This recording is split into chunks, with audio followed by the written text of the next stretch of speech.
ये है ब्लॉकचेन। ये technology minimum government maximum governance के सरकार के विजन के साथ जुड़ती है, उसे आगे बढ़ाती है। इसकी मदद से सेल्फ गवर्नेंस और सेल्फ सर्टिफिकेशन को और विस्तार दिया जा रहा है और भविष्य की संभावनाओं को तलाशा जा रहा है। सरकारी प्रक्रियाओं, उलझनों, अड़चनों को इसकी मदद से दूर किया जा सकता है।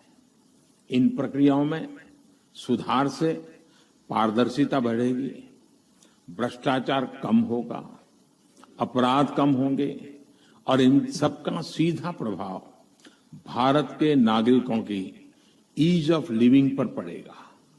साथियों, ब्लॉकचेन टेक्नोलॉजी का विस्तार भारत को ease of doing business rankings में बहुत ऊपर लाने की भी क्षमता रखता है।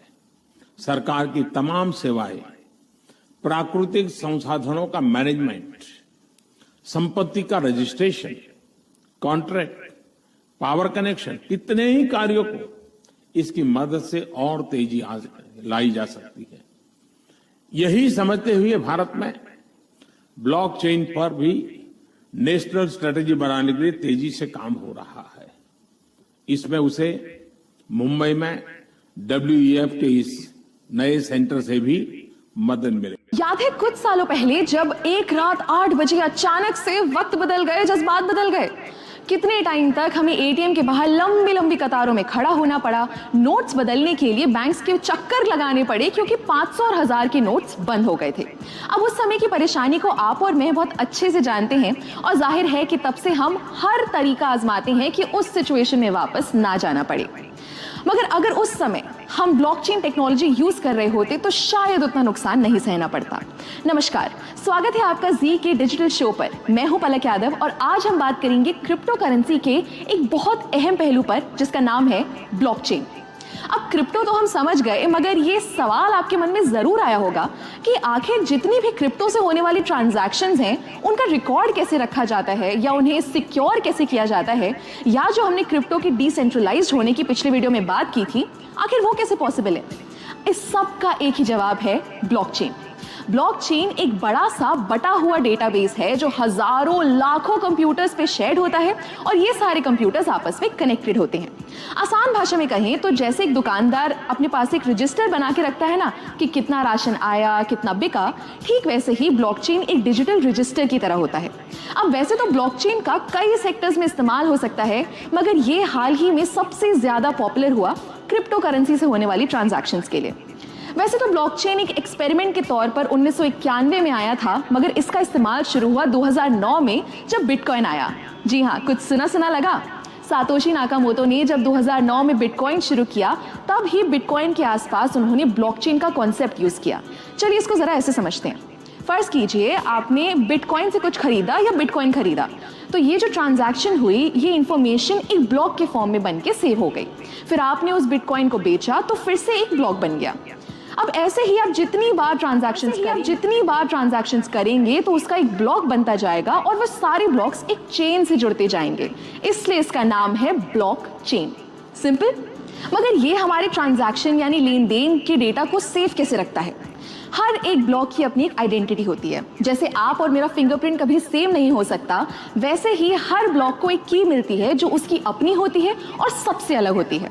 क्योंकि ये डिसेंट्रलाइज्ड होता है, तो अगर इस चेन के किसी ब्लॉक में कोई दिक्कत भी आती है तो बाकी ब्लॉक्स पर कोई फर्क नहीं पड़ेगा।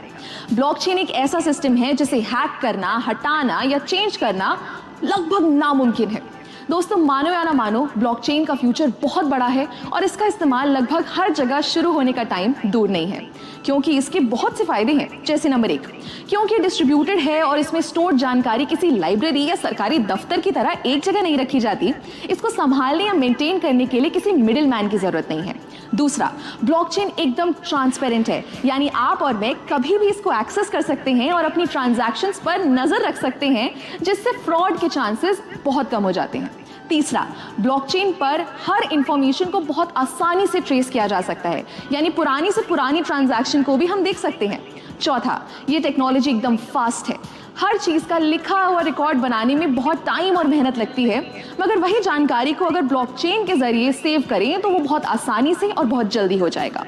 और आखिरी, जैसा मैंने पहले भी बताया कि ये बहुत सेफ है, तो आप टेंशन फ्री होकर इसका इस्तेमाल कर सकते हैं।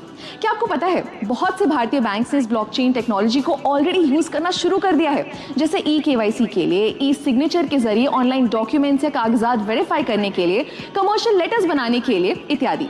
हमारी प्लानिंग कमीशन यानी नीति आयोग ने भी ब्लॉकचेन पर व्हाइट पेपर पब्लिश कर दिया है, जिसमें ई गवर्नेंस को लेकर इसके इस्तेमाल की बात की गई है। एक मजे की बात बताऊं, 2010 में पहली बार फ्लोरिडा के एक आदमी ने 10,000 बिटकॉइन से 2 पिज्जा खरीदे थे। और आज एक बिटकॉइन की अगर कीमत लगभग 15 लाख रुपए है, तो अनुमान लगाइए 10,000 बिटकॉइंस की कीमत क्या होगी। ऐसे ही आपको क्रिप्टो की दुनिया की मजेदार बातें बताते रहेंगे, सो स्टे ट्यून्ड और देखते रहिए जी डिजिटल। जानते हैं ये है क्या, व्हाट इज ब्लॉकचेन। दोस्तों, ब्लॉकचेन भी इंटरनेट का कह सकते हैं कि तीसरा वर्जन है, लेटेस्ट वर्जन कह सकते हैं। पहले हम लोग किसी भी डेटा को पेन ड्राइव पे, सीडी पे सेव करते थे, फिर हार्ड डिस्क पे सेव करते थे, फिर इंटरनेट पे स्पेस लेते थे, सेव करते थे। आज भी वेब स्पेस खरीदते हैं, लेकिन ब्लॉकचेन इंटरनेट के अंदर डेटा सेव करने का, रखने का वो तरीका है जहां पर कोई भी डेटा, अगर एक बार डेटा हो, पिक्चर हो, वेबसाइट हो, कुछ भी चीज एक बार डाल दी जाए तो उसे डिलीट करना, उसे हैक करना, उसे चुराना और उसे बदलना उतना ही असंभव है जितना असंभव है कि सूरज के उगने और डूबने के टाइम को बदल देना, यानी लगभग असंभव के बराबर है।